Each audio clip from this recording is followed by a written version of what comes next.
Welcome to the Deep Dive. We're the show that cuts through the noise, digs into the sources, and gives you the real story behind the headlines. Our goal, simple, make you instantly informed without drowning you in information. Exactly. We do the sifting so you get the insights. And today, we're diving into something pretty wild. We're looking at that intersection between, big-time pro athletes, their massive earnings, and some incredibly bold bets they've made in crypto. Yeah, cryptocurrency. It's a volatile world, and putting your salary on the line there, that takes guts. Or maybe something else. Right. So that's our big question today. What really happens when a huge star athlete puts their money publicly into a digital asset and, well, the whole world is watching? It's high-stakes theater, really. Totally. Yeah. And we're going deep on one specific, really fascinating story. NFL wide receiver Odell Beckham Jr. Remember when he decided to take his salary in Bitcoin? Oh, yeah, that made waves. Big time. So our mission here is to unpack that whole thing, the bold decision itself, the massive skepticism when the market tanked, and then, well, the pretty surprising payoff years later. We've got the sources, news reports, financial details, public statements to piece it all together for you. And we're not just stopping at OBJ. We need to look at how his journey compares to other athletes who went into crypto. Some did incredibly well. And some definitely did not. We'll get into those cautionary tales, too. It's all about risk, reward, public image. Played out on a very public stage, our sources give us a great window into these decisions. Exactly. So settle in. You're about to join us for a deep dive into some seriously high-risk, high-reward financial plays right out there in the open. Okay, let's get into it. Odell Beckham Jr., this decision he made, it wasn't just some quiet portfolio adjustment, was it? Not at all. This was headline news. Sports world, finance world, everyone was talking about it. Because it tied into his big move, right? When he signed with the Los Angeles Rams in 2021. Precisely. It wasn't just about the football contract. He did something. Well, pretty revolutionary for a mainstream athlete at that point. He took his base salary for 2021, which was, what, $750,000? Yeah, $750K. And instead of taking it in, regular dollars. U.S. dollars, yeah. Yeah, fiat currency. He decided to convert all of it, Yeah. every single cent, into Bitcoin. And crucially, this wasn't just him quietly logging into an exchange. It was part of a very public endorsement deal. With Cash App, right, which is owned by Block, the company formerly known as Square. Exactly. So it was a public declaration tied to a popular app tied to his salary. What's truly fascinating here, like you said, is just how significant that felt at that moment. Oh, absolutely. This wasn't him playing around with some extra cash. This was his salary, his core income. Yeah. Think about that. An athlete of his profile, massive platform, huge influence, tying his professional earnings, the bedrock of his income, to Bitcoin. Which back then was still seen as, well, pretty out there by a lot of people. Volatile, misunderstood. Definitely. Nascent, volatile, highly misunderstood. He wasn't just investing. He was making a very public, very visible bet on something a lot of the mainstream financial world was still super skeptical about. So what kind of signal did that send? It's in a huge signal. Bitcoin was still seen by many as fringe, maybe speculative, maybe even, shady.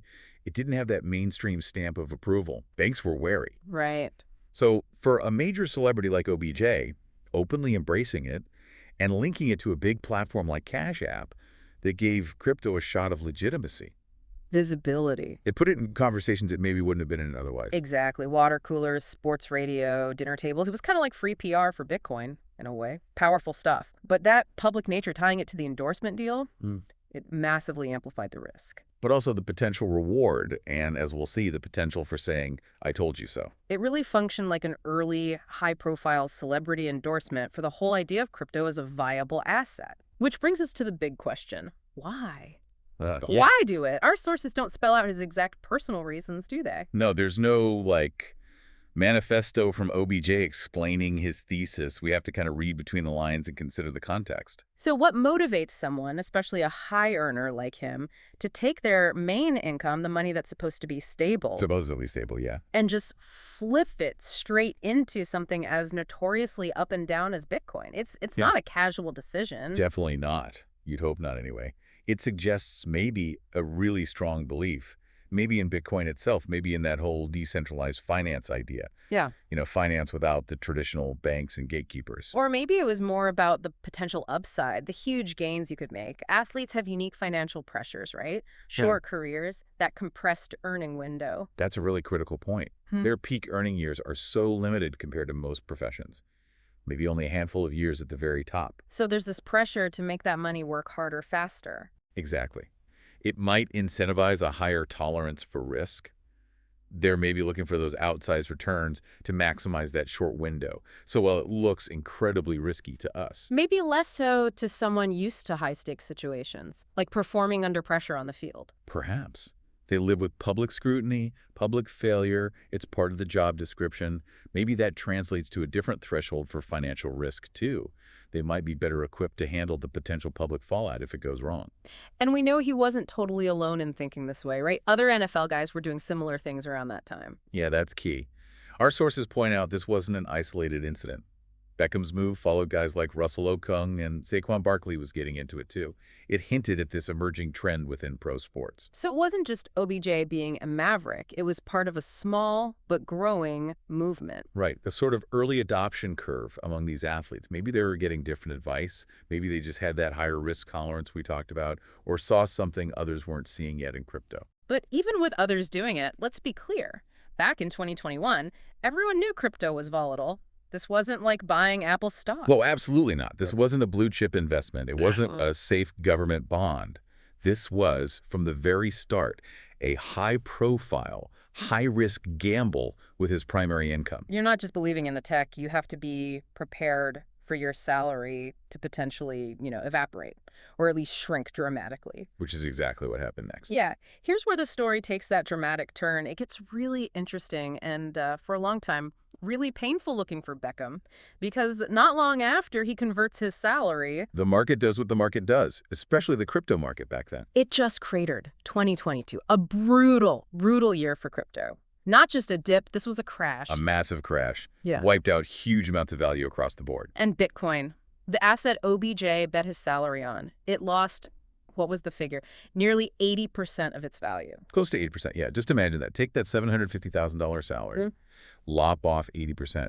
On paper, it's suddenly worth maybe $150,000. And we should stress that, on paper, he hadn't sold, so the loss wasn't realized. But still. But still, seeing your entire year's salary effectively shrink to 20 cents on the dollar, even on paper, Yeah. that's stomach-turning. For most people, that's panic stations. Sell, sell, sell. And the critics, they must have had a field day. Oh, they were loud.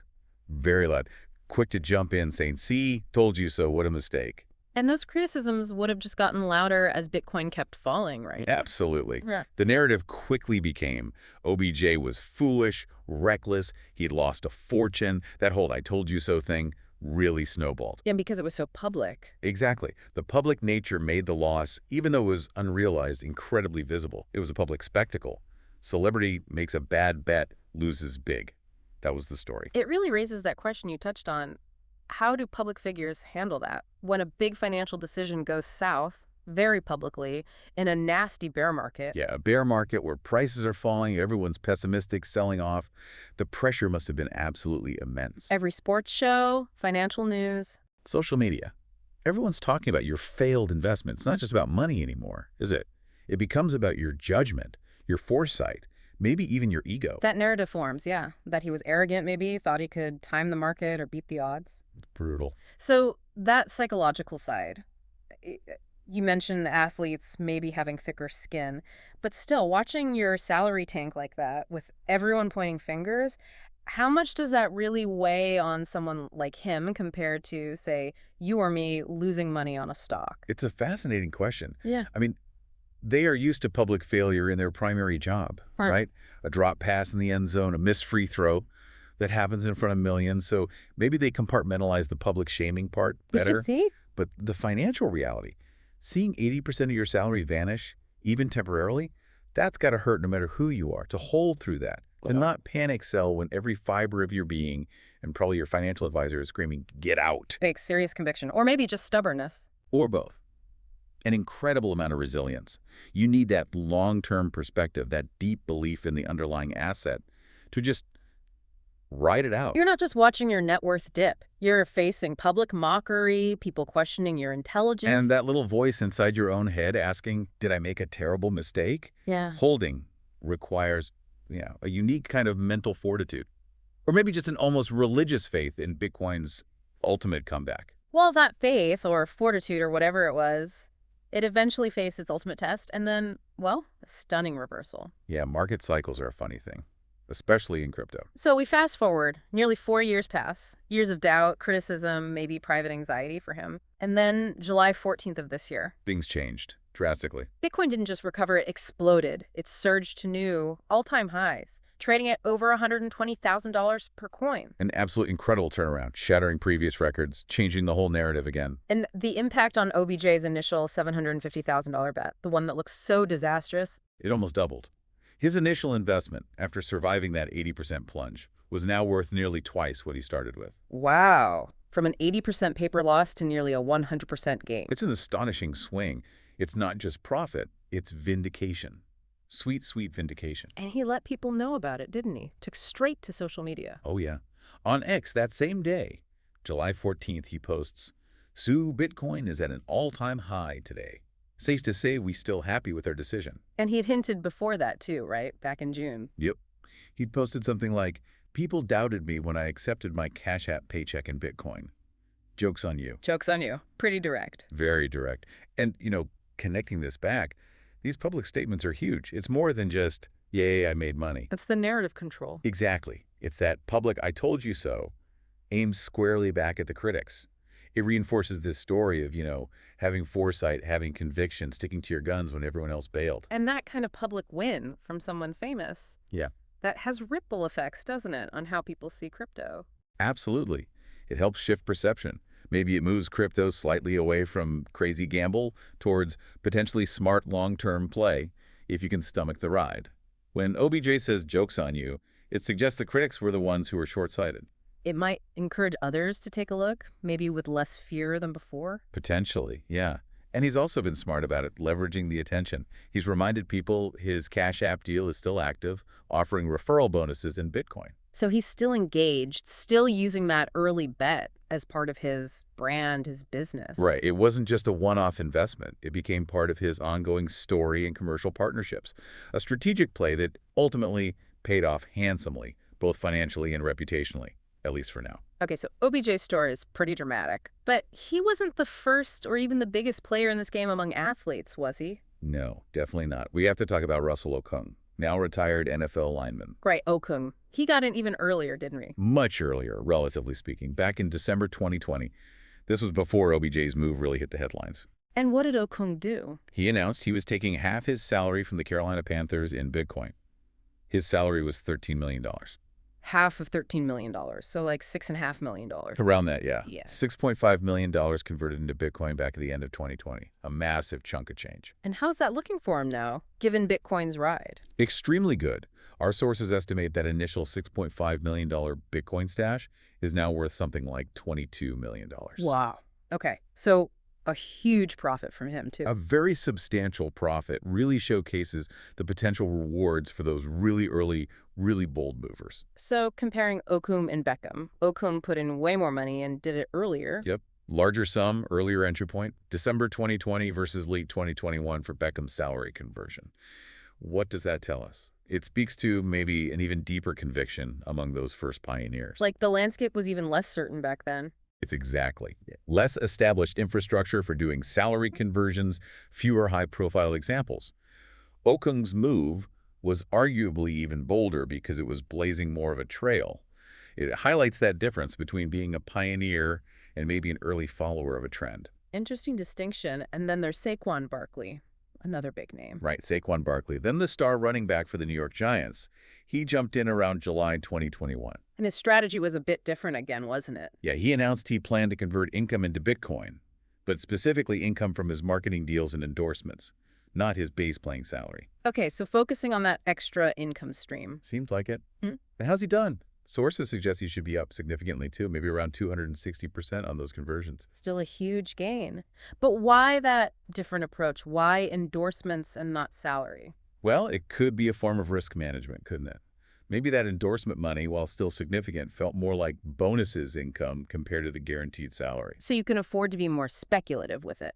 Perhaps. You leverage those additional income streams for potentially higher growth, higher risk investments without touching the core salary that you rely on for, mortgages, bills, basic financial stability. Still risky, but maybe psychologically different. Could be.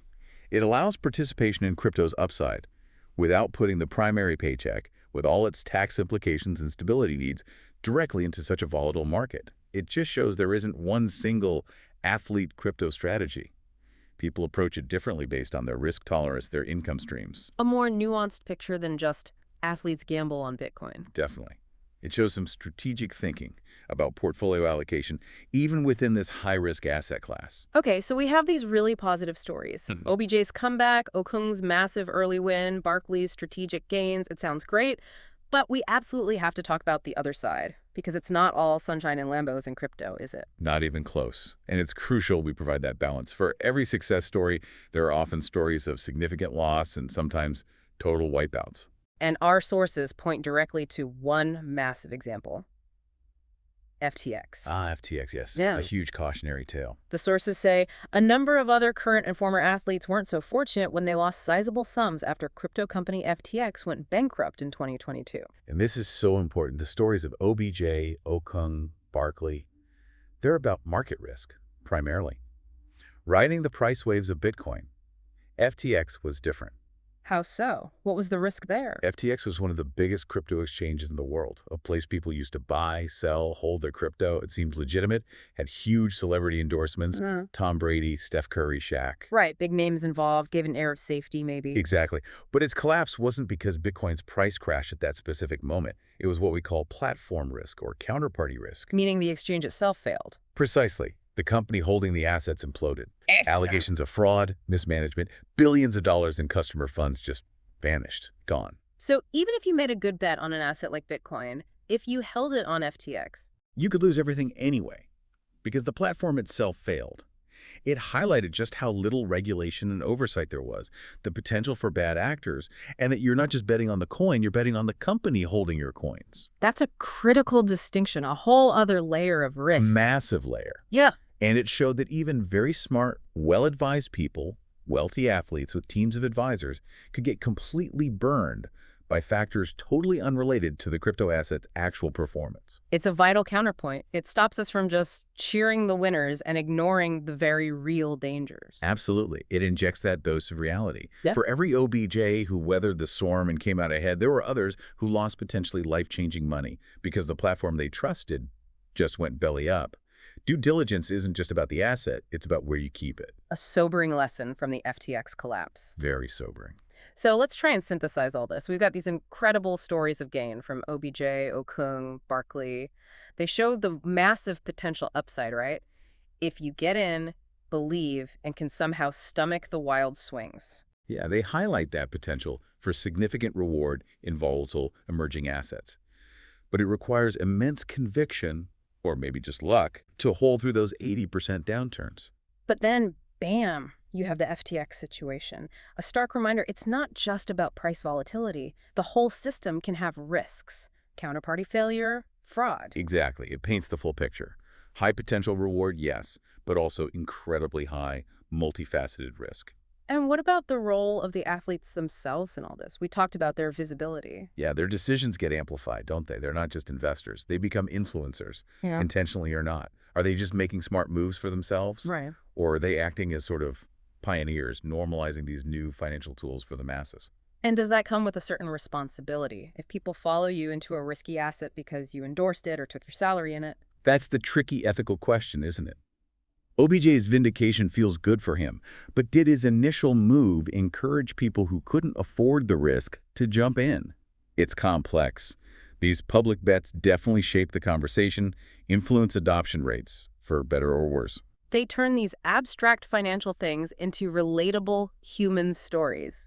Success, failure, risk. Which makes them incredibly powerful drivers of public perception and behavior. So bringing it back to you, the listener, what's the takeaway from all these high-profile crypto adventures? Well, it's definitely not financial advice. No, absolutely not.